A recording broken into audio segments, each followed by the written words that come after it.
j'espère que vous allez bien. C'est Samia avec vous, les amis, pour ce nouveau format Sans détour, une émission filmée et enregistrée dans le tout nouveau studio vidéo de Radio Bulle. Alors pour tout vous dire, les amis, on est en rodage. C'est la deuxième émission de ce type qu'on vous propose. Une émission qui va traiter de sujets de société et de culture. C'est un talk de 30 minutes en deux parties de 15 minutes et on va faire un focus sur une personnalité de la région. On veut valoriser chez Radio Bulle toutes les personnalités, tous les parcours, la diversité dans tout son panel. Et ici, on n'est pas sur des contenus famous. Les stars, c'est pas celles qu'on voit à la télé, c'est vous. C'est les acteurs de la vie de tous les jours et c'est en ça que ça nous régale. Donc, diffusion, bien entendu, sur la chaîne YouTube. Mais comme on est une radio, la primeur de cette diffusion, eh bien, ça se passe sur le 93.6 sur Radio Bulle, qui rythme la jeunesse depuis 40 ans. Merci les amis de votre fidélité. On va aborder différentes thématiques, les domaines de l'éducation, de la culture, les domaines sanitaires, la littérature aussi. On va avoir des artistes, on en a déjà eu, du sport un petit peu, bien entendu, l'entrepreneuriat également au programme de cette émission Sans détour, le commerce de proximité qui nous tient vraiment à cœur. Radio Bulle, c'est une radio qui est installée en cœur de ville à Agen et donc on soutient vraiment le commerce de proximité, le service aussi, toute la sociabilité que ça dégage. Les nouvelles technologies, on va en parler tout au long de cette saison. Et puis, vous le savez peut-être, j'espère que vous le savez, Radio Bulle, c'est une radio associative et les associations forcément ont toute leur place ici dans le contenu Sans détour et dans tous nos contenus. Les associations, on va essayer d'en avoir au moins une fois par mois. Et aujourd'hui, eh bien, on fait un focus sur l'UNICEF avec Madame Joëlle Grasse. Bonjour Joëlle. Bonsoir Samia. Bonsoir, vous allez bien? Ça va très bien, merci. Bon, alors on est voisines. Eh oui, nous sommes localisés 20 rue Richard Cœur de Lion depuis à peu près une année.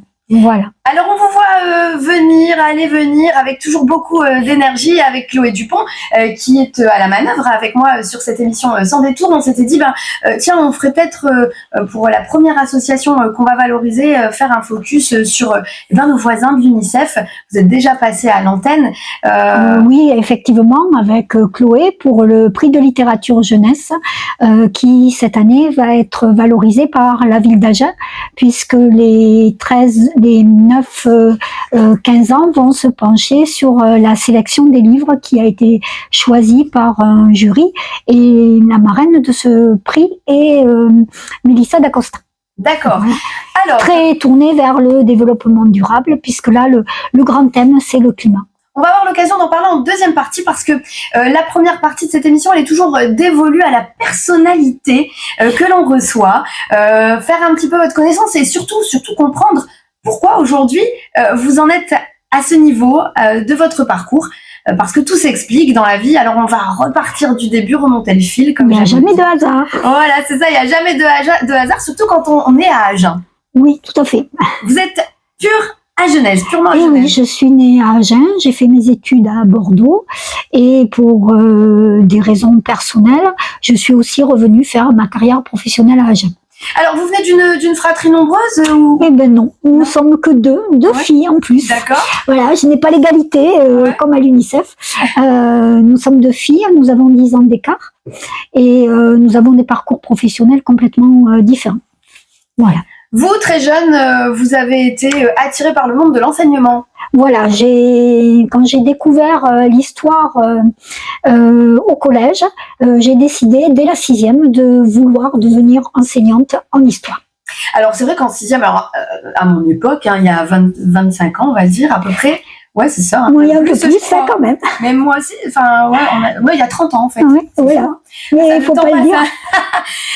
En 6e, c'est les souvenirs qu'on a qui sont le plus importants. Et mais ils sont superbes en plus. Je me souviens qu'en histoire géo, c'était beaucoup l'Égypte. Voilà, tout à fait. Ouais, c'est pareil. Tout à fait. Voilà. C'est ça qui vous a un petit peu donné non, c'est pas forcément l'Égypte qui m'a convaincue, mais c'est surtout l'histoire en tant que telle, parce qu'elle explique pas mal de choses, elle nous permet d'appréhender les modes de vie des gens et ce que ça a pu donner dans la suite et comment on vit aujourd'hui par exemple. Pourquoi curieux. Voilà. Et pourtant, il faut savoir que vous me parlez de vous me parlez de l'Égypte, donc j'ai enseigné un petit peu, j'ai fait des remplacements et j'ai dû enseigner les dieux égyptiens à mes élèves de 6e et qui furent très impressionnés parce que à l'époque, je leur ai dit que les dieux naissaient hommes ou femmes. D'accord. Donc quand ils sont rentrés chez eux, ils comprenaient pas. Donc ils ont demandé des explications à leurs parents. Okay. Voilà, et donc j'ai dû expliquer certaines choses, ce qui fait que vous suscitez, vous éveillez l'esprit de l'enfant, et c'était ça qui me permet dans l'enseignement que j'aurais voulu faire et pratiquer. Donc toujours donc je l'ai fait différemment après. Toujours un lien avec les enfants, et c'est vraiment le fil rouge de cette émission. Donc oui, vous êtes attiré par l'histoire, mais pourtant vous avez un esprit très cartésien qui vous permet d'avoir un bac maths et physique. Et oui, mais bon, je suis une élève disciplinée, donc quand j'ai dû faire des études, le choix, puisque moi on choisissait en 3e, donc j'ai choisi filière mathématiques parce que j'étais plus douée en maths que dans le reste, et que mes parents, j'étais un peu influencée par le principal du collège qui a dit à mes parents que ça serait bien que je fasse des mathématiques et de la physique parce que ça ouvrait toutes les portes. Mais bon, quand je suis arrivée en terminale, j'ai décroché mon bac et j'ai fait ce que j'ai voulu. Ce que vous avez voulu, on va voir que les maths, elles vont vous servir par la suite. Mais bon, comme quoi il n'y a jamais de hasard dans une vie. Vous préparez le CAPES. J'ai préparé le CAPES d'histoire, voilà, par la suite, parce que j'avais une volonté de vouloir enseigner, mais par contre, je l'ai passé, mais c'était du bachotage, donc ça m'a pas incité à continuer. J'avais pas dans l'intention de faire l'agrégation parce que ça me demandait. J'étais à un moment de ma vie où il fallait gagner sa vie, parce que quand vous êtes d'une famille où vous avez été boursière et vous avez une petite sœur derrière, c'est pas évident pour vos parents, hein, parce qu'il y avait que mon papa qui travaillait. Donc à partir de là, j'ai décidé qu'il fallait que je réoriente ma vie, puisque le CAPES je le décrochais pas, et que j'ai essayé de faire, j'étais surveillante d'externat, donc j'étais toujours en relation avec les jeunes, et je me suis dit peut-être que je pourrais faire autre chose pour effectivement rester dans ce milieu-là et essayer de leur apporter ce qu'un adulte peut apporter pour le construire en tant que citoyen. Alors on a l'impression que c'est une évidence de votre part de vouloir accompagner les jeunes publics dans leur évolution, mais d'où ça vient ?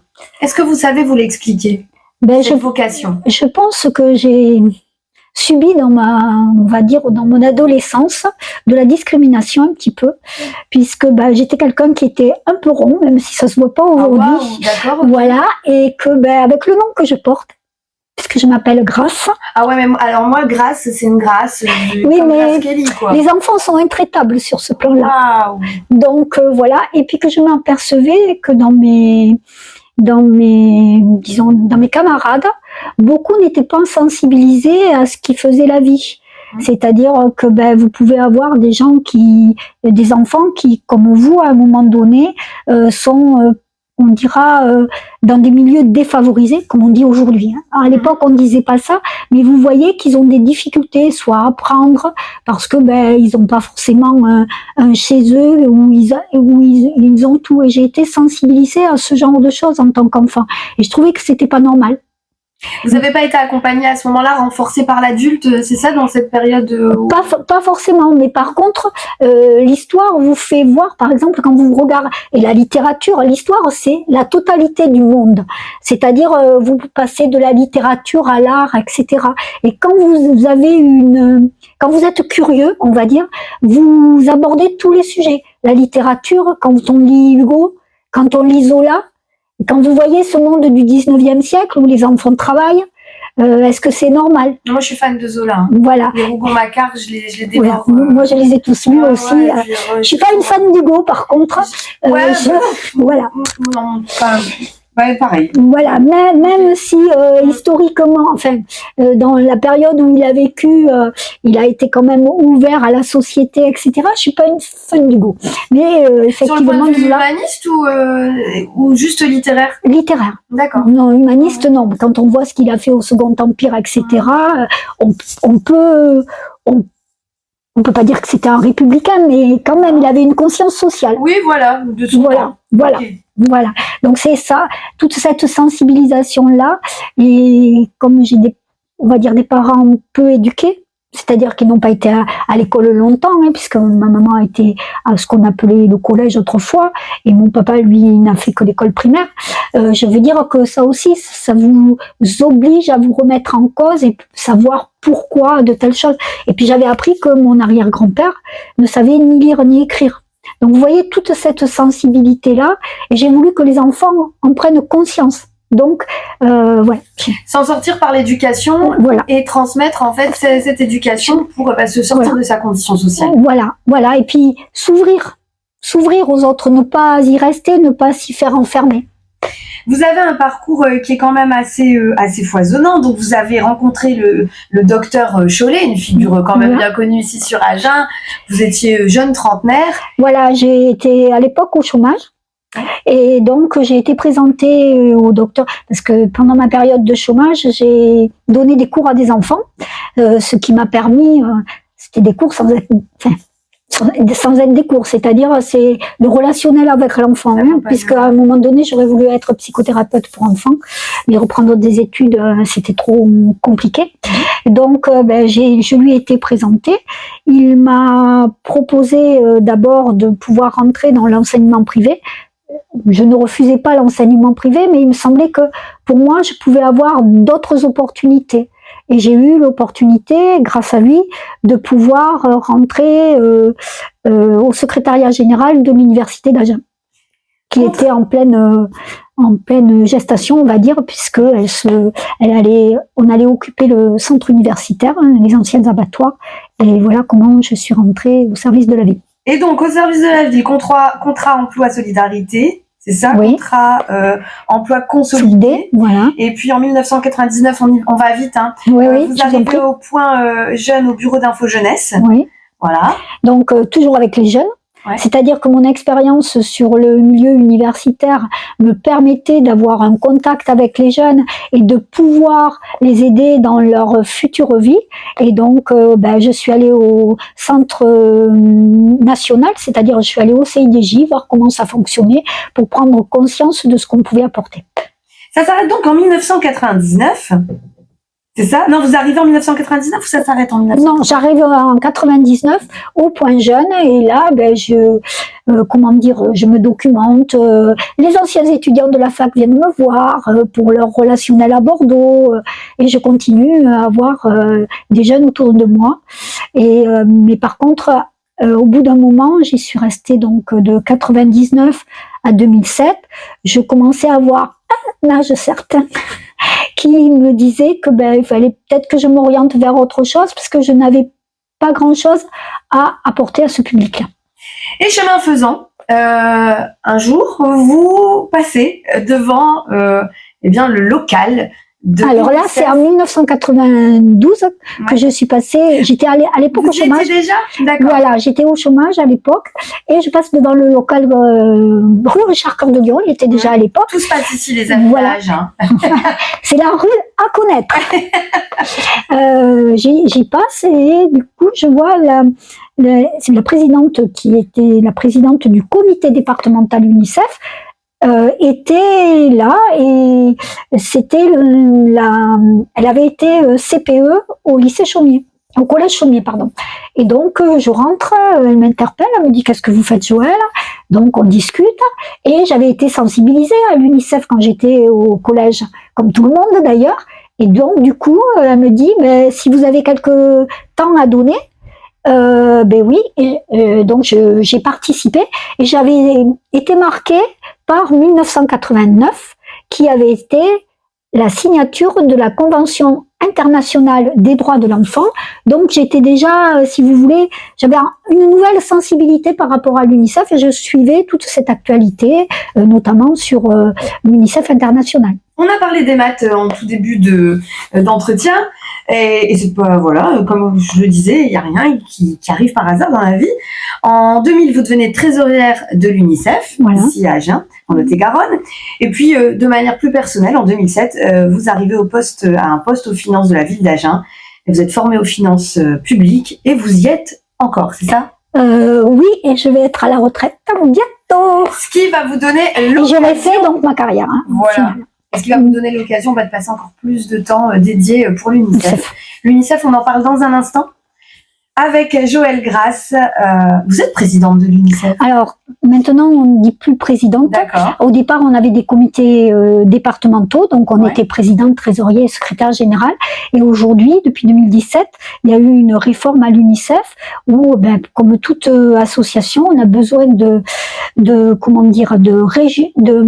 d'aller plus loin dans nos structures de manière à ce que les dépenses soient plus rationalisées. Donc, et puis parce que, comme toute association, on manque un peu de bénévoles et donc on essaye de s'aider sur les territoires. Donc, on a fait des régionalisations. Donc, nous, on est en Lot-et-Garonne, on appartient à ce qui est le comité territorial Aquitaine. Donc, c'est l'ancienne Aquitaine qui a les 5 départements. Et donc, on a un président territorial. Et dans chaque département, on est un délégué, une délégation. Voilà. Une déléguée de l'UNICEF, et ça c'est encore une structure, une façon de structurer les associations qu'on ne connaissait pas. Ouais. Donc vous êtes déléguée de l'UNICEF ici en Lot-et-Garonne. J'ai fait un premier mandat de 2017 à 2020. De 2020 à 2023, j'ai été trésorière du comité territorial, donc des 5 départements. Ouais. Et je suis redevenue dans le mandat, puisqu'on a des mandats de 3 ans, je suis devenue en 2023 et jusqu'en 2026, futures élections municipales d'ailleurs, je suis redevenue déléguée. Dans un instant, on en parle de l'UNICEF ici en Lot-et-Garonne et de manière beaucoup plus globale dans son détour sur Radio Bulle. À tout de suite.